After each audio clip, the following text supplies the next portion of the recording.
Telugu PMC ప్రేక్షకులకు స్వాగతం. Hi friends, మీరు గనక ఇప్పుడే మా ఛానల్కు వచ్చినట్లయితే మా ఛానల్ని సబ్స్క్రైబ్ చేసుకోండి. సబ్స్క్రైబ్ చేయడంతో పాటు పక్కనే ఉన్న బెల్ ఐకాన్ని క్లిక్ చేయండి. మా టీవీలో ప్రసారం అవుతున్న సూపర్ హిట్ సీరియల్ గుప్పెడంత మనసు. ముఖేష్, రక్ష, రిషి, వసుధార క్యారెక్టర్లు అద్భుతమైన నటనతో యూత్తో పాటు ఫ్యామిలీని కూడా ఆకట్టుకుంటున్నారు. ఇతర ముఖ్య పాత్రలో మహేంద్ర క్యారెక్టర్లో సాయి కిరణ్ నటిస్తుండగా జగతి క్యారెక్టర్లో జ్యోతిరాయ్ నటించి మెప్పించింది. జగతి ఫ్రెండ్ క్యారెక్టర్లో చంద్రలక్ష్మి జోస్ అనుపమ క్యారెక్టర్లో నటిస్తుంది.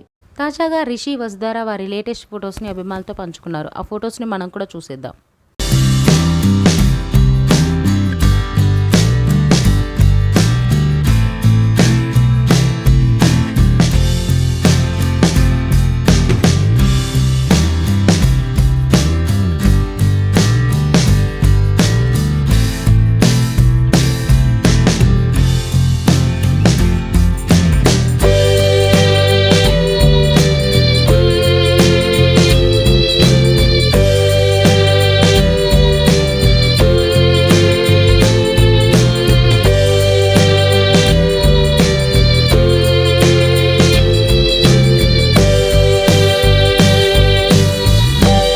ఈ వీడియో మీకు నచ్చినట్లయితే లైక్ చేసి మరిన్ని టాలీవుడ్ లేటెస్ట్ అప్డేట్స్ మిస్ అవ్వకుండా చూడాలంటే తెలుగు పిఎంసి ఛానల్ను సబ్స్క్రైబ్ చేసుకొని పక్కనే ఉన్న బెల్ ఐకాన్ని క్లిక్ చేయండి.